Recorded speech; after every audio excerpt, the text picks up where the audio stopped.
नदी किनारे एक विशाल पेड़ था। उस पेड़ पर बगुलों का बहुत बड़ा झुंड रहता था। उसी पेड़ के कोटर में काला नाग रहता था। जब अंडों से बच्चे निकल आते और जब वह कुछ बड़े होकर माँ बाप से दूर रहने लगते, तभी वह नाग उन्हें खा जाता था। इस प्रकार वर्षों से काला नाग बगुलों के बच्चे हड़पता आ रहा था। बगुले भी वहां से जाने का नाम नहीं लेते थे, क्योंकि वहां नदी में कछुओं की भरमार थी। कछुओं का नरम मांस बगुलों को बहुत अच्छा लगता था। इस बार नाग जब एक बच्चे को हड़पने लगा, तो पिता बगुले की नज़र उस पर पड़ गई। बगुले को पता लग गया कि उसके पहले बच्चों को भी वह नाग खाता रहा होगा। उसे बहुत शोक हुआ। उसे आंसू बहाते एक कछुए ने देखा और पूछा, मामा, क्यों रो रहे हो?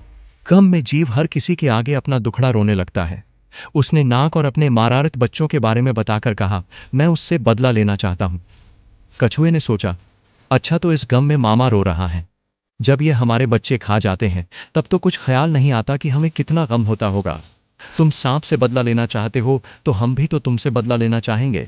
बगुला अपने शत्रु को अपना दुख बताकर गलती कर बैठा था। चतुर कछुआ एक तीर से दो शिकार मारने की योजना सोच चुका था। वह बोला, मामा, मैं तुम्हें बदला लेने का बहुत अच्छा उपाय सुझाता हूँ। बगुले ने अधीर स्वर में पूछा, जल्दी बताओ, वह उपाय क्या है? मैं तुम्हारा एहसान जीवन भरा नहीं भूलूंगा। कछुआ मन ही मन मुस्कुराया और उपाय बताने लगा।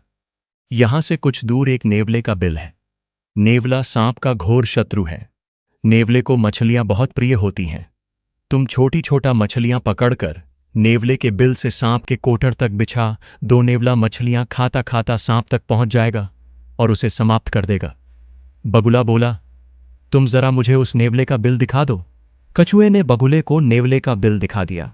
बगुले ने वैसे ही किया जैसे कछुए ने समझाया था। नेवला सचमुच मछलियां खाता हुआ कोटर तक पहुंचा। नेवले को देखते ही नाग ने फुंकार छोड़ी। कुछ ही देर की लड़ाई में नेवले ने सांप के टुकड़े टुकड़े कर दिए। बगुला खुशी से उछल पड़ा। कछुए ने मन ही मन में कहा, यह तो शुरुआत है मूर्ख बगुले। अब मेरा बदला शुरू होगा और तुम सब बगुलों का नाश होगा। कछुए ने बगुले को नेवले का बिल दिखा दिए। बगुले ने वैसे ही किया जैसे कछुए ने समझाया था। नेवला सचमुच मछलियां खाता हुआ कोटर तक पहुंचा। नेवले को देखते ही नाग ने फुंकार छोड़ी। कुछ ही देर की लड़ाई में नेवले ने सांप के टुकड़े टुकड़े कर दिए।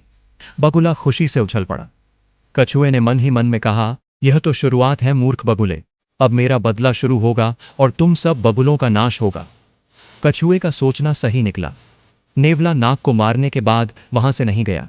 उसे अपने चारों ओर बगुले नजर आए, उसके लिए महीनों के लिए स्वादिष्ट खाना। नेवला उसी कोटर में बस गया जिसमें नाग रहता था और रोज एक बगुले को अपना शिकार बनाने लगा।